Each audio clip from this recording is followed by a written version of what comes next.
एक दफा का जिक्र है कि एक बादशाह अपनी प्यारी मलिका की मौत के दुख में बहुत गमगीन था। वो एक घने और पुरस्रार जंगल के बीचों बीच अफसुर्दा बैठा था। यह जंगल उसके महल से ज्यादा फासले पर ना था, मगर बादशाह की आंखों पर गम का ऐसा पर्दा पड़ा हुआ था कि इसे होश ही ना रहा कि वो कहाँ आ गया है। बेखबरी में वो एक खतरनाक और चालाक जादूगरनी की सरजमीन में दाखिल हो चुका था, जिसकी कहानियां सुनकर लोग लरज उठते थे। बहुत उम्दा। ये अब भी अपनी मलका को याद करता है।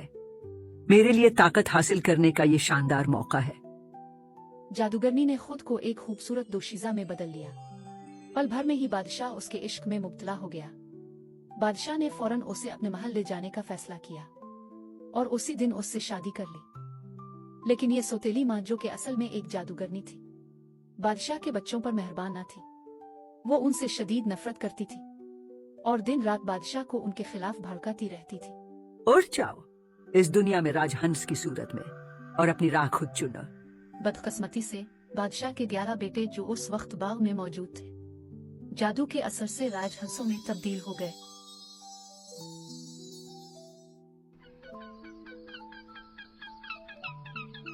अलीसा, जो कि इस वक्त बाग के दूसरे कोने में खड़ी थी, जादूगरनी की नजरों से बच गई और जादू के असर से महफूज रही।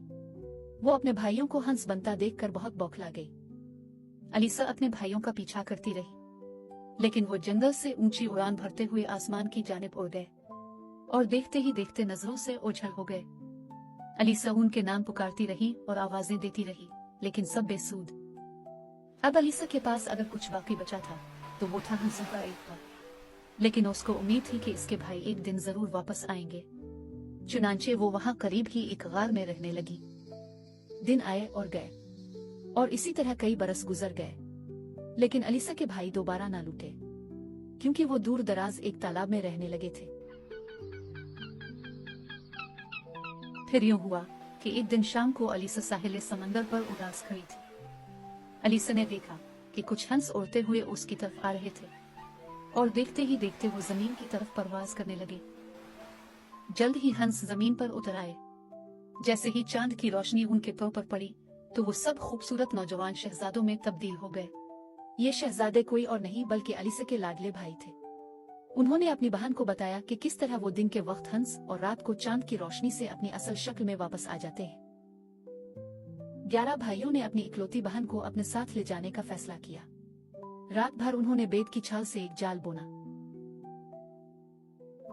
सुबह होते ही जब वो दोबारा राजहंस में तब्दील हो गए तो उन्होंने अपनी बहन को जाल में बिठाया और इसे फजाओं में उड़ा ले गए।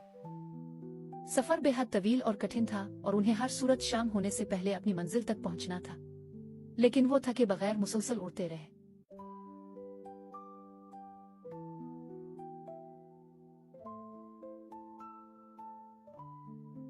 रात के होते ही वो बाहिफाजत अपनी मंजिल पर पहुंच गए। भाइयों ने अपनी बहन को तसल्ली दी कि इस जंगल में वो महफूज रहेगी। उन्होंने अलीसा से कहा कि वो स्टिंगिंग नेटस से घिरे हुए एक गार में कयाम करे, चूंकि इन बूटियों के कांटेदार पत्तों को छूना मुश्किल और तकलीफ दे होता है। उनमें हल्का सा जहर भी होता है जो चुभने पर जलन और खारिश पैदा करता है। इसकी यही खासियत जंगली जानवरों और किसी भी नापसंदीदा शय को गार के करीब आने से रोके रखेगी। भाइयों ने वादा किया कि वो हर रात इससे यहीं आकर मुलाकात करेंगे। एक रात इस घने जंगल में अलीसा की मुलाकात एक परी से हुई। तुम अब भी अपने भाइयों को बचा सकती हो अगर तुम में हौसला और हिम्मत है, मगर इसके लिए तुम्हें स्टिंगिंग नेटल्स की कांटेदार जड़ी बूटियां चुननी होंगी, जो या तो तुम्हारे गार के बाहर उगती हैं या फिर कब्रिस्तानों में। इन बूटियों के कांटे तुम्हारे हाथों को जख्मी करेंगे, मगर जादू को तोड़ने का यही वाहिद तरीका है। तुम्हें इन कांटेदार बूटियों से अपने 11 भाइयों के लिए 11 कोट बुनने होंगे और वो कोट उनके परों पर पहनाने होंगे। लेकिन याद रहे, इस दौरान तुम्हें किसी से एक लफ्ज भी नहीं बोलना होगा, वरना तुम्हारे भाई हमेशा के लिए मर जाएंगे।